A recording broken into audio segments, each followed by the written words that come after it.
Alors il est bien évident que je ne fais pas la politique de mon prédécesseur et que mes collègues et moi-même ne feront pas la politique de mon prédécesseur. Sans ça, ce n'était pas la peine de changer.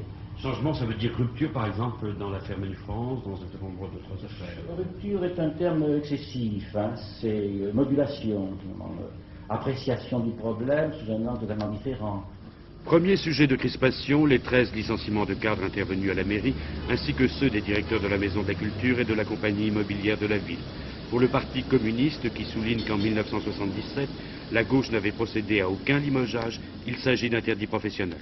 Dans les discussions qui ont pu avoir lieu avec les adjoints, il a été indiqué qu'ils avaient bien travaillé, que ces activités étaient bonnes, mais qu'ils étaient communistes. C'est donc la chasse aux sorcières qui est inadmissible.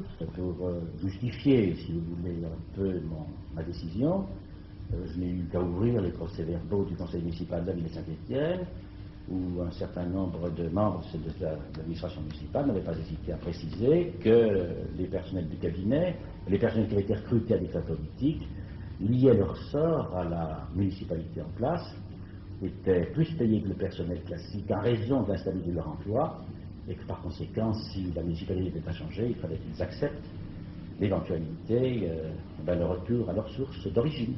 Faux, rétorque-t-on au PC qui affirme qu'il s'agissait de contractuels payés selon leur qualification. Second sujet de crispation, le soutien à l'activité économique que la nouvelle municipalité veut essentiellement baser sur l'encouragement aux entreprises à venir s'installer dans la ville, alors que le PC dénonce par exemple le fait que le nouveau bulletin municipal soit désormais imprimé à l'étranger.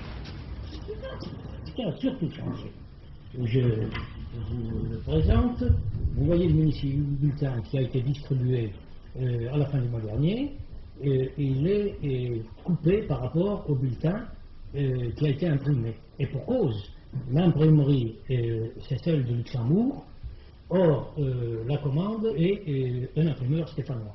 J'ai fait un petit compte, si ce qui a été publié dans les différents journaux, même sur les antennes, eh bien il apparaît que la coopérative qui a tout la relève de Manifrance, avec les 350 personnes qui doivent rester en nombre de personnel, eh bien, aura coûté par emploi 100 millions de centimes au minimum aux divers prêteurs, qu'ils soient publics ou qu'ils soient bancaires.